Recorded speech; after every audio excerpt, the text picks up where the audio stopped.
Hello everybody and welcome to this week's lecture on John Stuart Mill, titled Liberalism and the Freedom of Opinion.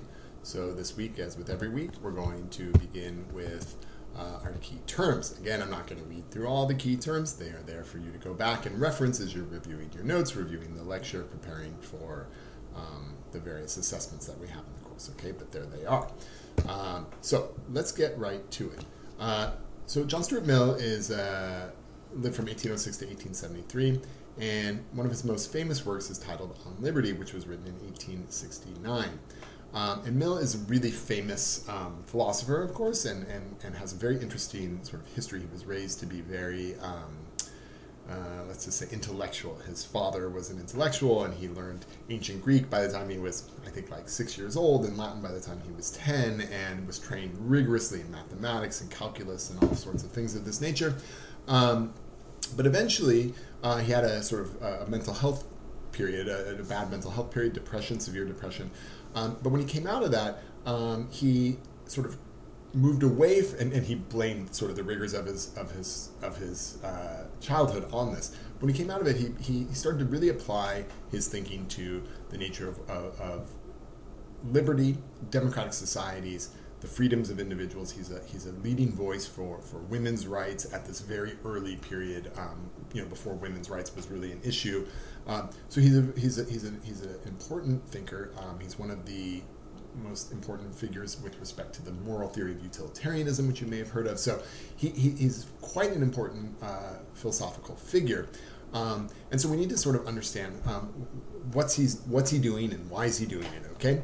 So in this particular piece that we read, we have to understand that he's sort of drawing upon or trying to sort of extend some of the work that comes out of Locke and other traditions, right? So you have to recall that for Locke, we often say that Locke created the foundations or the principles of what's called political liberalism. Okay, so liberalism is a sort of vast and has many definitions, but it's not liberal the way it's sort of thrown around today, right? Where you say, oh, Democrats are liberals. That's not what political liberalism is. In fact, many Democrats today reject this original notion of liberalism. But be that as it may, what is liberalism? Well, it's a political system that's based on the belief in personal liberty, limited government intervention, and tolerance. So a lot of these principles, right, certainly are part of America today, right? We value personal liberty. A lot of people, we debate all the time about what's the limit and scope of government intervention into our lives, a tolerance for other opinions, for other peoples, right, for other ways of living, right?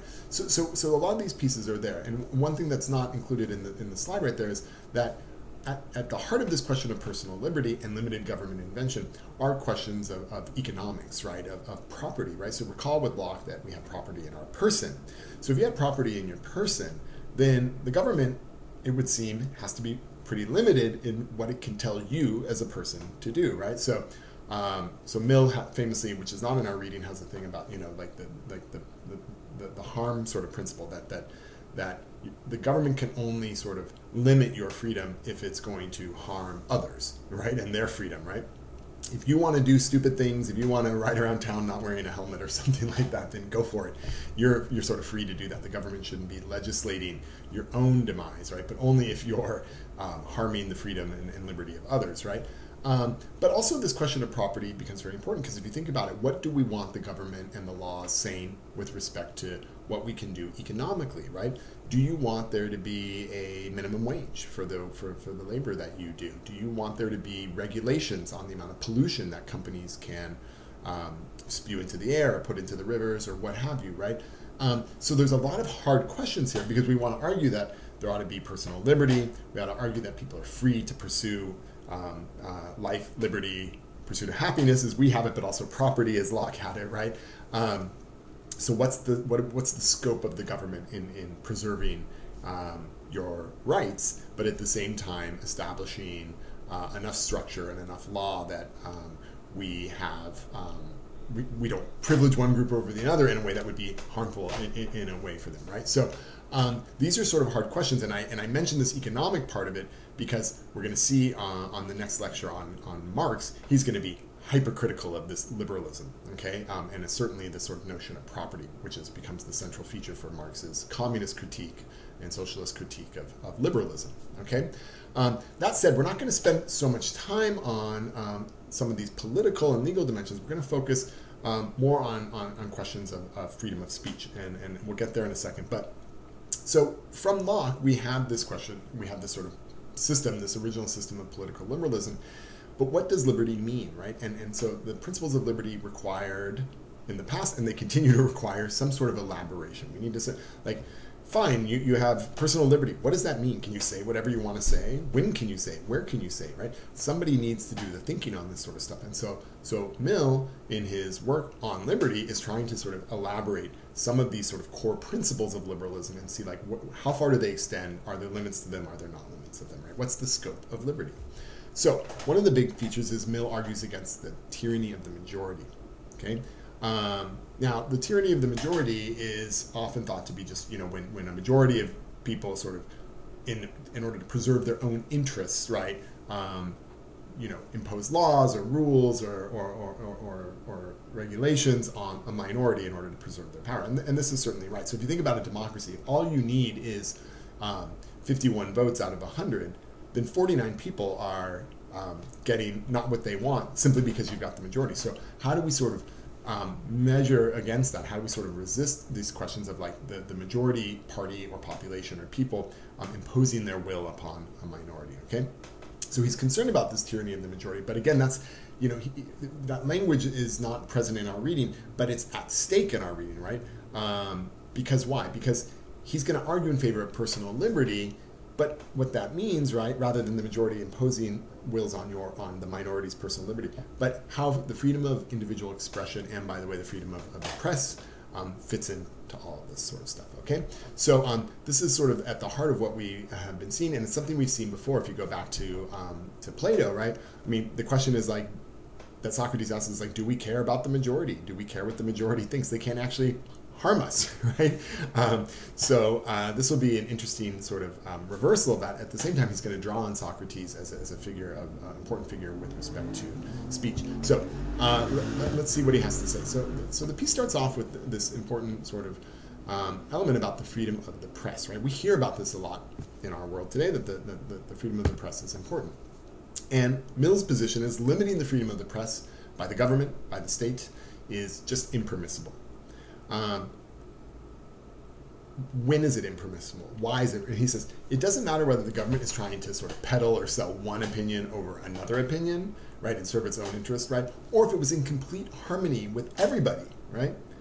He says it can never control the freedom of the press, right, the freedom of the press to sort of provide different opinions, right? He says the power of the government to control the press or limit the dissemination of opinion is illegitimate. It's a form of censorship. And censorship, he says, ultimately is flies in the face of it, as opposed to the proper understanding of personal liberty as he's going to develop it. Now, I would just have us pause for a second and think about this.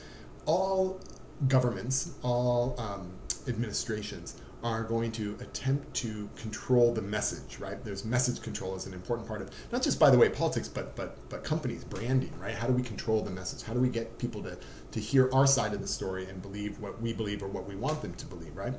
So there's always going to be this question of spin and the extent to which you are trying to control the narrative that the media is putting out there. And so, when you're in a president or something like that, you have immense power to say, like, hey, I'll give you an interview with me or with my top administrative people, because then you get your message out, right? In a way that if the media is just reporting and they have no access to you, then they're going to just report who they do have access to and the things that they want to say.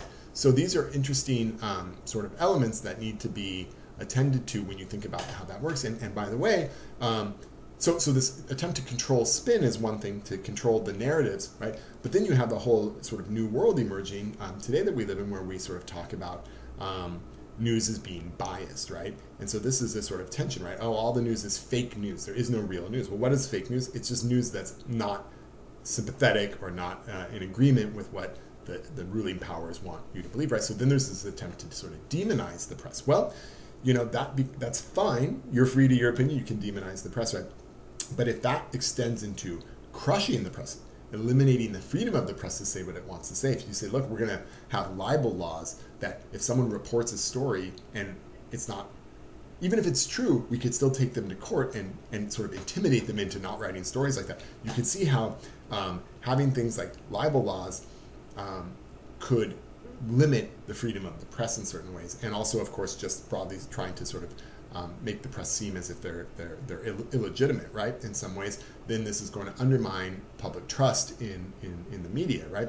So it's a hard question, this question of media bias, and it's one we're right in the middle of right now, and the extent to which we resolve that question is to be seen. But what Mill would argue is there is absolutely no right of any government to limit the freedom of the press. The press has to be free in order to offer alternative opinions to avoid censorship, because whether the government is trying to sell you its own version of events or it's trying to tell you what, hey, this is what we think is, it's in harmony with the people. He says we have to have the right of the press.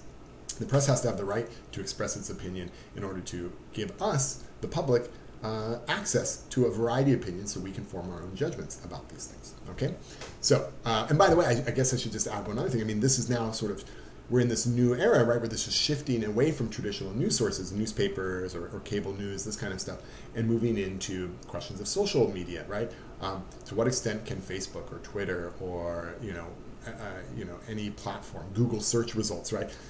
They provide you with information. There's news there, right? Well, what news do you see? What news do they allow? What news do they say, we want you to see this and we don't want you to see this? Does the government have the right to come in and say, Facebook must show this, or Twitter must allow this person, or they can't ban this person, right? These are hard questions. Should Twitter be banning anyone? Should the government insist that Twitter ban someone or not ban someone? These are really, really difficult questions, and we don't have answers to them. We're just trying now to figure this out. So Mill is really prescient in understanding that press is going to be exceedingly important to understanding as a check in some way to the attempt of governments to infringe upon personal liberty in the form of censorship, okay? So that's to be determined, right? So why? Why should the press not be limited? Why should opinions be allowed to flow? Well, human fallibility, okay? He says all humans are fallible. What does it mean to be fallible? It means you can be wrong, right? All our judgments can be wrong, right? You may hold correct judgments about the world. You may have truth, right? But we're the types of beings who can be wrong, right? Our judgments can be wrong. And so he says, this is why it's wrong to suppress the freedom of speech and the freedom of the press. He says there's a particular evil of science and opinion. What is it? It robs the human race. For those who hold the opinion and those who dissent from the opinion. So why does it rob the human race? Say you hold the wrong opinion about something, right? It says, well, your error can be corrected and the truth can be gained if we allow all the opinions to be shared, right? So if you've got the wrong opinion, we better hear the right opinion. Makes sense, right? But what if you hold the right opinion? What if your opinion about something is correct? Why should we allow dissenting or opposing positions? And he says, because if you just if you don't have these dissenting or opposing opinions out there, we lose the understanding of why the opinion that we hold, which is true, is actually true. Why? Because we're not forced to defend it, and we don't have to test that true opinion against anything, right? So you have this danger here. Say you have the truth.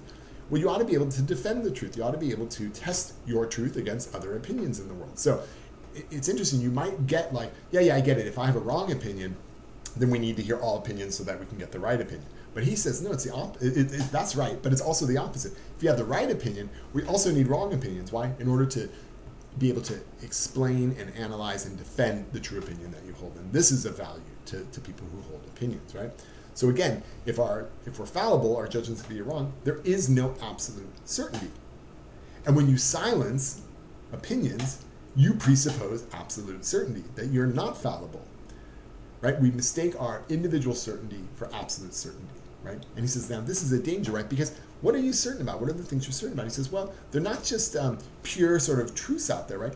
The things you feel certain about are things that are rooted in your community or in your class or the church maybe you belong to or the country that you belong to or the epoch, the time period that you belong to, right? I mean, think of all the things that people thought were true 2,000 years ago that today we go, oh, that's just, it was so not true.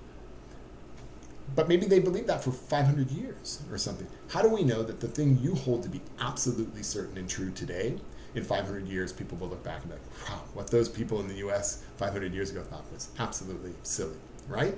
So how can you know? Or say you're a church, you have a sort of religious community and you believe in only that particular truth. Well, does that mean every other religious community is wrong? That they like, how do we know? Your class, what if you have an opinion about wealth or about poverty or whatever, right? Those are reflected, and we see this, right? People tend to agree with you. Like, we just, oh yeah, that's true. The things that everyone's like nodding their head and is like, yes, that's true. Those are the exact things that we should wonder, are those things in fact true, right? The things we take for granted, right? Well, so you might be individually certain, but we are proclaiming that they're absolutely certain, that they're necessarily true. And what Mill's point is that, listen, there is no absolute certainty. Humans are fallible. Even things that were accepted as rock solid truths of past ages or different cultures or different communities have been shown to be wrong. And as a result, no opinion should be silenced, even if it seems totally silly or ridiculous. Okay? So that's his first step on this, right? But of course he says people are going to object, right? So people will say, yeah, we're fallible. Sure, that's true. But this shouldn't stop us from rejecting and silencing false opinions whenever they arise, right? So okay, fine, we get stuff wrong sometimes, but if it's a demonstrably false opinion, then we should silence it, right? We don't need to keep defending ourselves, right?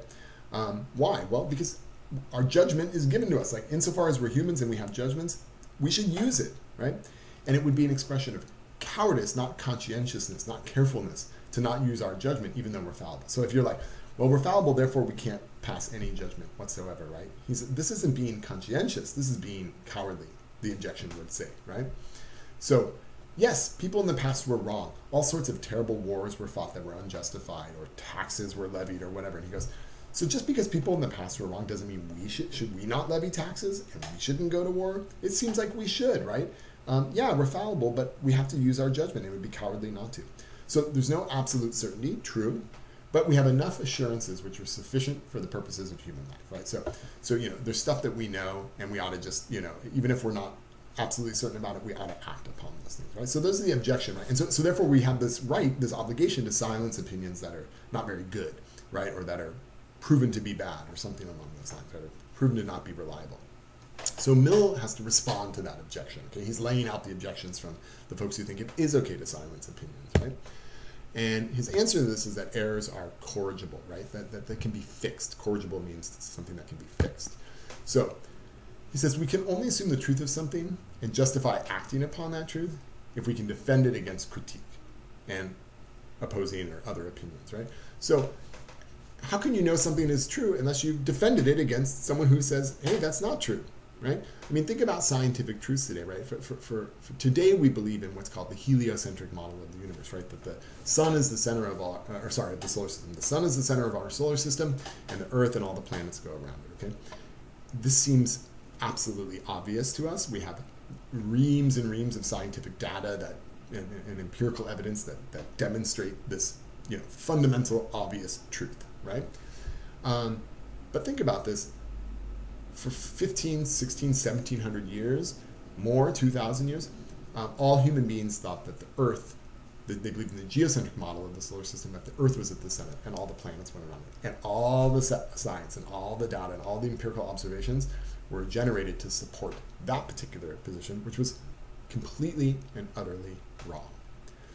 So what Mill is getting at here is like, if we're to get at something that's true, right? If we're going to hold true opinions, the only way we can get there is by defending them against the people who suggest that it's not true, that offer alternative or competing opinions, right? So if you want to claim that the sun is at the center of our solar system, then you need to listen to people who, you need to hear the opinions, and people say, no, it's not, and then you go, okay, well, this is why it is. And you do that work of defending it, right?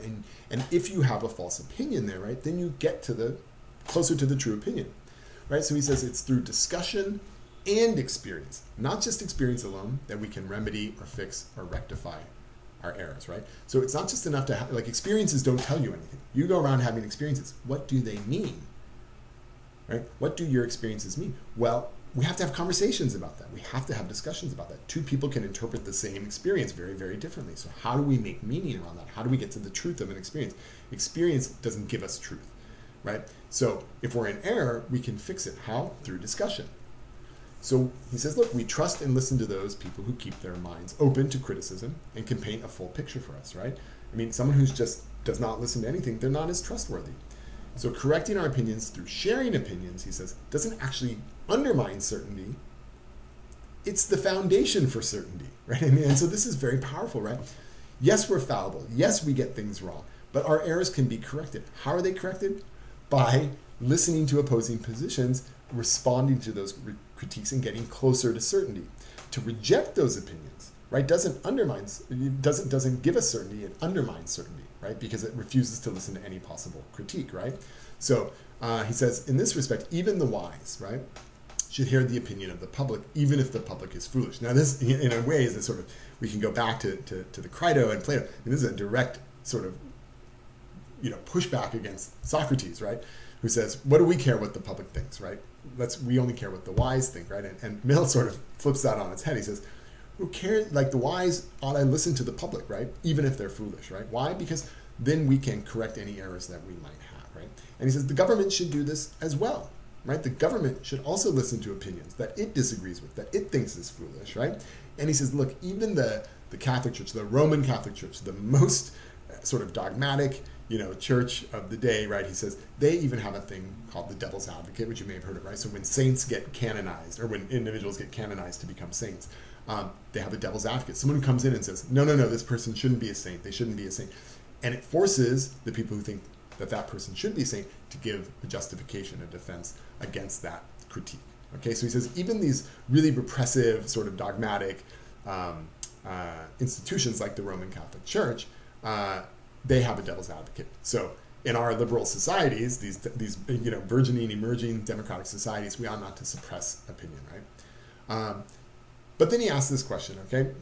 So are some beliefs so useful to the well-being of society that they should never be challenged, okay? And so sometimes there's just opinions or beliefs that are really valuable because they're useful, so we better not cause any problems, right?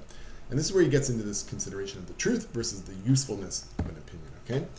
And so the argument goes, look, some beliefs are so indispensable, it's the duty of the government to uphold them in order to protect society, right? And we do that by silencing competing or opposing opinions and beliefs. What are some examples of that?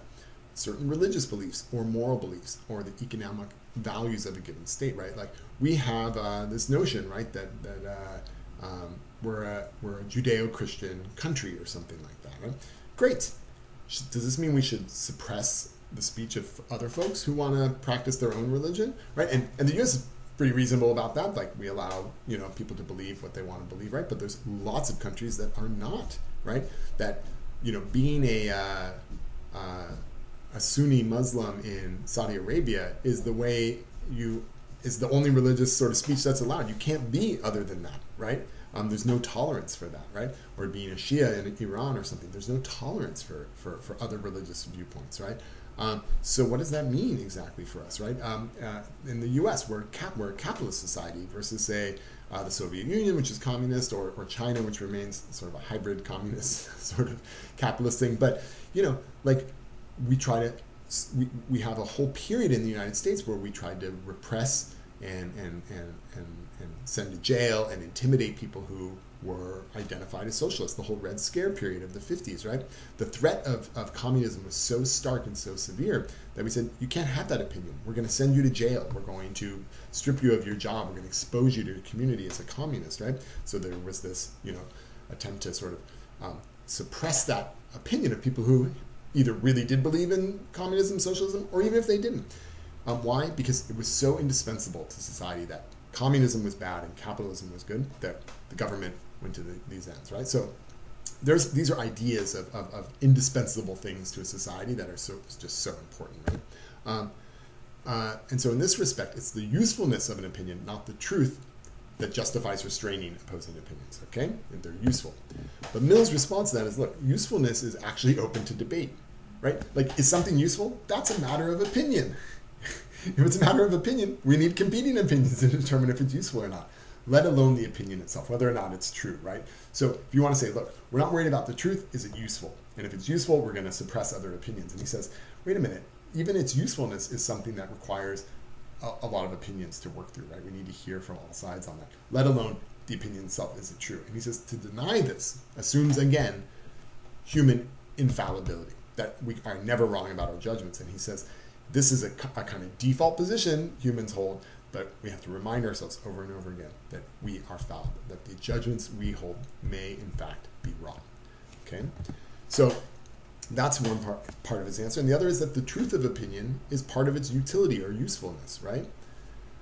Why do you hold opinions? Like, the desirability of holding an opinion is based on its truth, right? You hold the opinions you hold, we hold the opinions we hold, whether it's religious, moral, economic, social, personal, whatever opinions you hold, because you think it's true and you believe it to be true.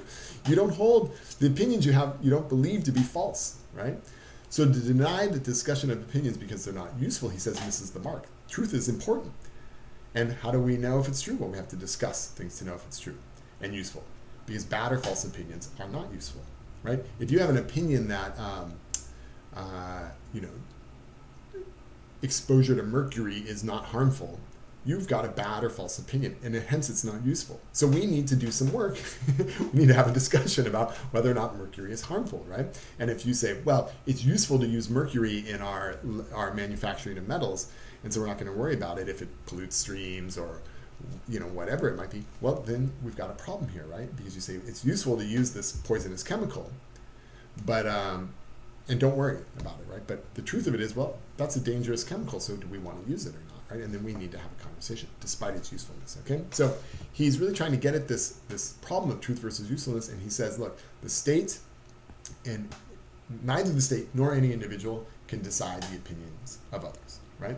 And so this is, a pretty potent claim, right? That is, and again, go back to what he's getting at the whole scope of this project. What are we trying to say here? Like, does the state have the right to limit the freedom of speech? He's trying to figure out, what's the scope of liberty of someone in a liberal society, right?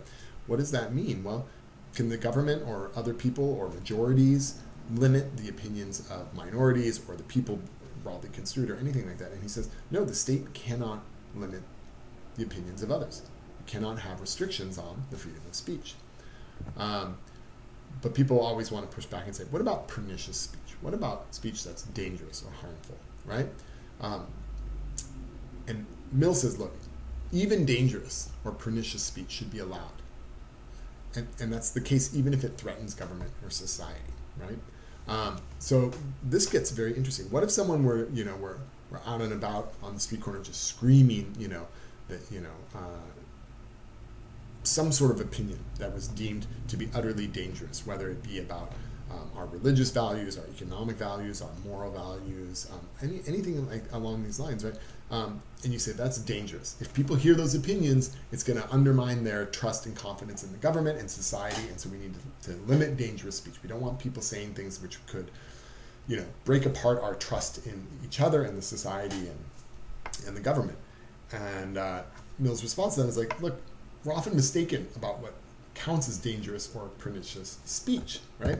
And he goes back to this example of Socrates. So as he just rejected Socrates on the question of listening to the majority, now he holds Socrates up as this paragon of free speech. What happened to Socrates? Socrates was put to death by the state, by Athens, for what? For impiety and immorality and speaking freely. What's the impiety? He didn't believe in the right gods, right? And he was immoral in some ways. How? He corrupted the youth, right? By what? Planting ideas in their heads, by telling them things, right? That made them not trust the leaders and the poets and the craftspeople and all this sort of stuff, right? So they put Socrates to death for what? For speaking freely, for being dangerous. His speech was dangerous, right? Philosophical speech is dangerous to the state. I mean, taking this class puts you in a position of danger because you start to actually question, is the government legitimate? What's the scope of government power?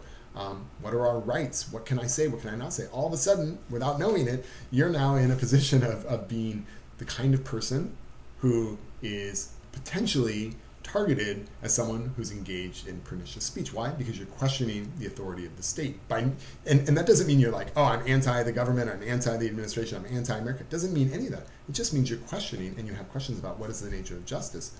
You've already sort of suggested by asking that question that the laws and the rules and the rhetoric and the narratives that we all sort of receive through school or through the media or whatever are questionable, right? Because you're asking the question, what is justice? What are the legitimate limits on government power and authority? You're already now someone who might be engaged in dangerous speech. Why? Because you threaten to undermine the power of the state. So what happens to Socrates, right? The jury assumed that he was a threat. But here's the thing, he wasn't a threat. In fact, now, a couple thousand years later, we see him not as a threat to the state, but as the source, along with Aristotle, of all political and ethical philosophy. All our politics, all our morality, all our ethics comes from, at least part of it originates in ancient Greece. That's why we still read Plato, and that's why we still read Aristotle and talk about Socrates, right? He's the paragon of virtue, in line with Jesus. He's the secular Jesus in a way, right? He's the martyr for a cause. What's the cause? Truth, wisdom, right? His death, as a result, is utterly and completely and totally unwarranted, unjustified. Why? Because he was perceived to hold opinions that were dangerous. That's it. So you can see, right, Mill's point here is that even speech that we deem to be pernicious or dangerous shouldn't be banned. People should be allowed to express what we think is pernicious or dangerous speech, okay? Another reason, he says, is that there's sort of two sides to the truth, that there's partial truth, right? So he says, look, in politics, right, say today we have Democrats who believe in progress and reform, and we have Republicans who believe in some sort of conservative order and stability or something, right? But he says, look, each side depends on the corrective of the other side, of each side, right? Like when a Democrat, for example, a progressive, a liberal or something like that, right, says, oh, what we really need more than anything is to have massive, government regulation so that there's never any pollution caused by any business. And if that means the businesses lose money, then so be it, right? Well, on the Republican side, they'll say, no, right? Too much regulation limits business and money-making abilities, and making that money actually can improve not only the lives of the business owners, but it employs people, and it creates products that all of us can buy and use and whatever. So if you have too many restrictions, then people won't make those products anymore, and we all sort of suffer, right? So there's a trade-off, like about and Democrats and Republicans argue about this constantly. What's the proper scope of government regulation? If you think about this in terms of environment, right? Like, how much pollution is acceptable pollution, right? Well, if you take a stereotypical Democratic position, like no pollution is acceptable, and if you take the stereotypical Republican position, it's, no regulation of pollution is acceptable. Well, he says, look, they both hold partial truths. Like, yeah, we certainly need some regulations, otherwise we're all going to be sitting in a cesspool and be sick and dying of cancer. But we also might need some freedom and restrictions from that, so that we have enough room for companies to make profits, and so there's a certain risk that we have to take if we want to have access to certain products or something. So that's just one version of it, right? That sort of both sides possess part of the truth, a partial truth, and that when they come together, right, we get closer to a more proper truth, right, a full truth, right, rather than these two partial truths, right? And he says, so each side of the debate, a democracy versus an aristocracy, right? Should it be the rule of the people or the rule of the few, right? Well, what each needs is a little bit of cooperation from the other, sort of ideas from both sides in order to sort of foster like the best kind of state. Property versus equality. Should there be private property? Should there be no property? Well, too much property is a bad thing. No property, he would say, is a bad thing. So we need sort of to hear both sides, cooperation versus competition, and on and on. What we need is each side to point out the deficiencies of the other side, right? An openness to the possibility of discovery, of correcting our errors and recognizing our own fallibility, okay? Truth arises, he says, through the diversity of opinion, okay? So one of the sort of classic pushbacks, and certainly common in his day, would say like, but look, Mill, the Christian truth is the truth, right? There's just the Christian, this is, during this more religious period, let's say, Christian truth is the whole truth, and there is no other truth, right? And he says, well, no, right? If you think about the Christian truth that's rooted in the New Testament, he goes, look, even that takes something from the Old Testament, right? Elements of the Old Testament are present in the New Testament. And as such, right, the truth of Christianity, the truth of the New Testament, is itself informed by, dependent upon this other truth, the truth of the book of the Jews, the Old Testament, right? Not only that, Christianity says adopts from the Greeks and the Romans some of their elements of morality, right, and their elements of moral theory and what counts as a good person. So that gets sort of sutured onto or added onto the sort of Christian sensibility about what a good person is, right? So he says, yes, Christ was great, and yes, Christian morality does some good things, fine, but it's not the whole truth. It's also a partial truth, right? So by listening, he says, to more than one, so I should just stop it.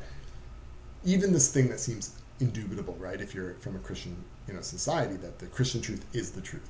There is but one truth, and it is, the Christian God and what the Bible tells us. He says, no, and so he's pushing back against that. Even this thing that seems absolutely certain, we cannot trust as certain. It's got a partial truth, right? So ultimately, he says, listening to more than one side avoids this problem of the transformation of your beliefs into prejudices, whether your beliefs are true or false, right? But if you hold these beliefs and you don't hear any other opinions, then they become prejudices, right? Then it's like, well, this thing is just true and I never have to defend it or speak about it. So then what ends up happening is that thing that was true becomes dogmatic. You don't think about it, it becomes just a prejudice you hold against anyone who doesn't hold that opinion, right?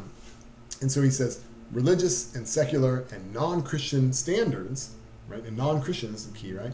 Can come together, and what will this do? This will actually regenerate human beings morally, right? When we don't just take this one thing and say, this is it, and it's a prejudice, we bring together Christian, non-Christian, secular beliefs and standards, merge them together. This would be the source of building a more broad and robust conception of the truth that would actually have beneficial moral and social effects upon us, okay? So this partial truth is why we don't want to do it. So in summary, right, that's basically what he has to say. So what do we say? We don't know if an opinion we silence is true or not. So you shouldn't silence opinions. That person's opinion may in fact be true. Even if the silenced opinion is an error, though, it contains, he says, often a portion of the truth, part of the truth, right? So why? Because the accepted opinion also only has a portion or part of the truth. So it's this collision of opposing opinions that has any chance of revealing the actual truth, right? Even if the accepted opinion is actually true, he says, unless we contest it, it will be held as a matter of prejudice or dogma, lacking real comprehension, right? We won't actually understand why we hold the belief, we'll just hold the belief. And he says, this is no longer truth, this is no longer knowledge, this is just dogmatism, prejudice.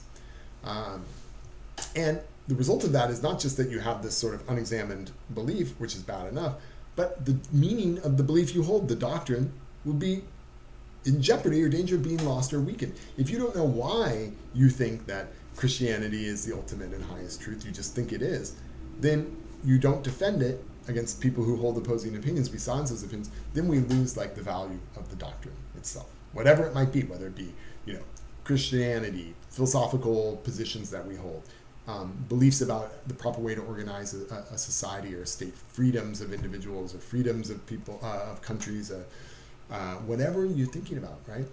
Political principles, social principles, moral principles, economic principles. If we don't defend those, then what the doctrine stands for will get lost. So to put that all together, the one indispensable liberty that we sort of have, he thinks, is the freedom of speech, right? The freedom of the individual, and of course the media, right? To express her conscience, which leads to the freedom of the tyranny of the majority. Now, let me just sort of 2 points here. I think on the one hand, you can see how potent Mill's position is. Now, so we sort of tend to take this notion of the freedom of speech and freedom of conscience and all these sorts of things for granted in a certain way. Part of that's in our Constitution, and so of course, it's sort of enshrined there. But at the same time, there's cases that arise all the time that complicate this, right? How much speech is actually allowed? When does, like, say somebody threatens you on Twitter or something, on social media, is that free speech? Are they allowed to threaten you?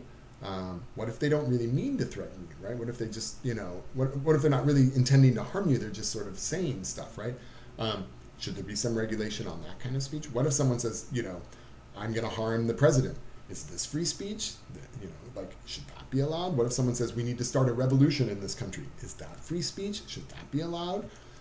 So yes, we value free speech in this country, but the extent to which there are tons of gray areas around that gets really complicated. So there's some really pressing issues. If you think about today, one issue is an interesting one, which is there's many people who protest abortion clinics, right? Now they're perfectly entitled to hold their opinion that abortion is wrong, and they're perfectly entitled to gather and protest these things. But one of the questions is, where do they protest this, right? So increasingly, right, you'll have people who are outside of clinics that provide abortions. So if someone's going in to get the procedure, as they go in, they've got people sort of screaming at them like, you're going to hell and you're a bad person and whatever, right? should they be kept 15 yards from the entrance of the building, or are they allowed to be right there at the entrance of the building, right? That's a tough question. Because the person who's choosing the procedure also has a right to, at this point in this country, go do that, right? So where do you draw the line? Where do we organize things? What if you want to have a political protest? Sure, you need permits and this kind of stuff, but if they only give you a permit in a place where no one can get to, then does this limit your right to speech, right? So there's hard questions about where permits are given, how they're given. They want to know what you're going to talk about before they do it.